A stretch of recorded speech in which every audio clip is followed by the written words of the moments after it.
everybody, welcome to the Comic Game Movie Show. My name is Deshaun. Today I have an action classic for you. So with the recent release of Cobra Kai Season, is it 4 or 5? Can't remember off the top of my head. I think it's 4. But with the release of the new season of Cobra Kai, I think it's about time that I finally give my thoughts on the OG movie that started this. One of the most iconic, I believe, movies in sort of American, at least in American history, you know, in terms of the 80s and whatnot. One of the most iconic 80s movies, and a movie synonymous with karate itself and kung fu, The Karate Kid.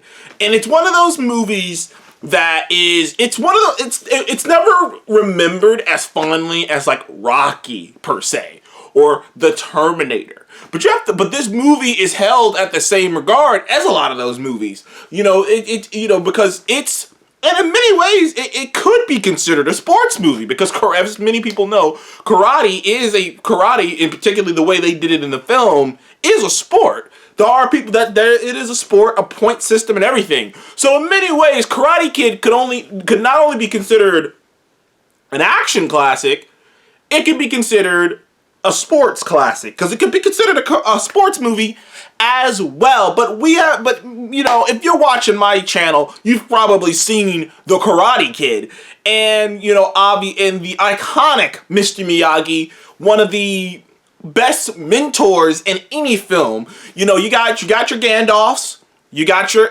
Obi-Wan Kenobis, you know, you got your characters, you got your Yodas, you got your iconic mentor characters. You got you got your Dumbledores. You have iconic, you know, memorable gray-beard wise men.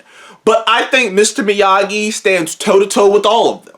Every single person listening to Mr. Miyagi in this film and his teachings and the metaphor of karate and the things that he was teaching Daniel are things that were lessons to be taught in life, which is a lot of sports. I was always a sports kid growing up. I played basketball and football.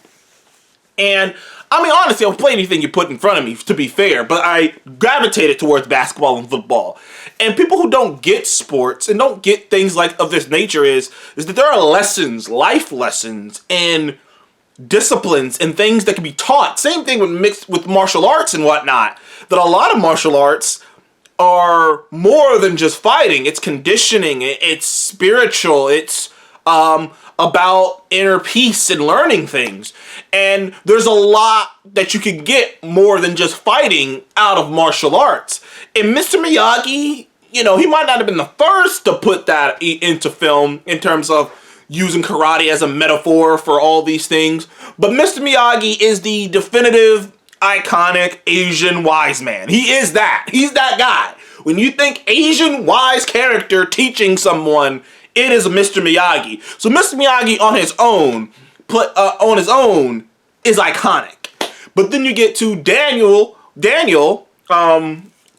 the Karate Kid himself, and he is sort of iconic because he starts off, because first of all, the story of the Karate Kid, for those who never watched it, is young Daniel LaRusso is moving to South California with his mother. Now, you know, I think they went through a bad divorce or whatnot. I can't quite remember the specifics, but it wasn't a great move. And you know, he gets to this new town, and it's nothing out of the ordinary. And he starts to become a target, bullied by these asshole guys who so happen to be in a top-notch karate group, karate dojo called Cobra Kai. These things will be brought up in many seasons of the Cobra Kai show. But I digress. So Daniel's getting bullied by these dudes relentlessly. He can't fight back. He's a skinny twig of a kid. And Mr. Miyagi steps in to help him out.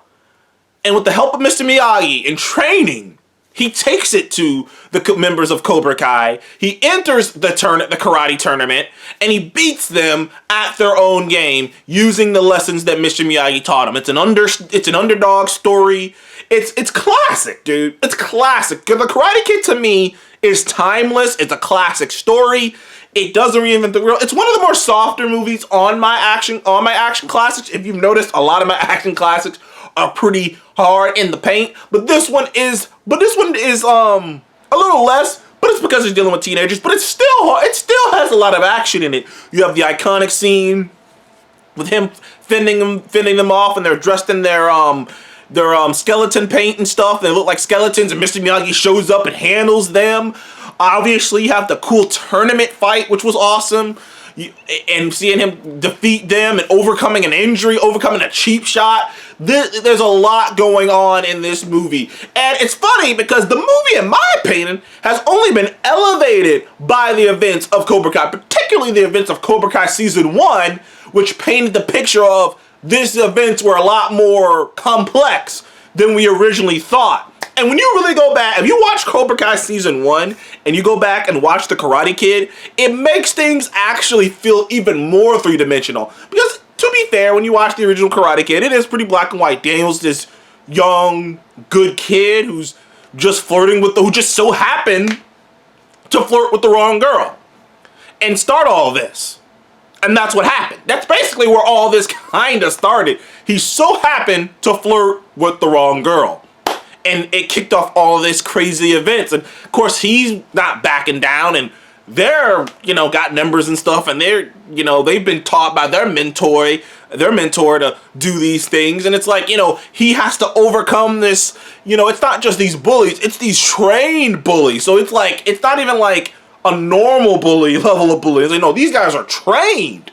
So I have to get trained by Mr. Miyagi, and this movie has so many iconic things: wax on, wax off, sweep the leg. I mean, there are so many lines that have been used and taken from this movie and put in other things and referenced and whatnot. It's an iconic movie. It deserves its place in my action classics. And I would give the original Karate Kid as an action movie an 8 out of 10. As a movie, a 9 out of 10. As an action movie, of course, it's dated because of the time, but I think it's still fun. I think it's still cool. But as a movie, I think that, sure, there's an argument to be made that it doesn't do anything too groundbreaking, but in my opinion, as I've said many times on my channel, I don't need you to break the ground. If you're gonna do something that's, if you're gonna tell a classic story with the traditional underdog story, tell it right. Have actors who are acting well, who are acting so well that I care about them, that I want to go on this underdog story. And that's what they had. They had two actors in playing Daniel and playing what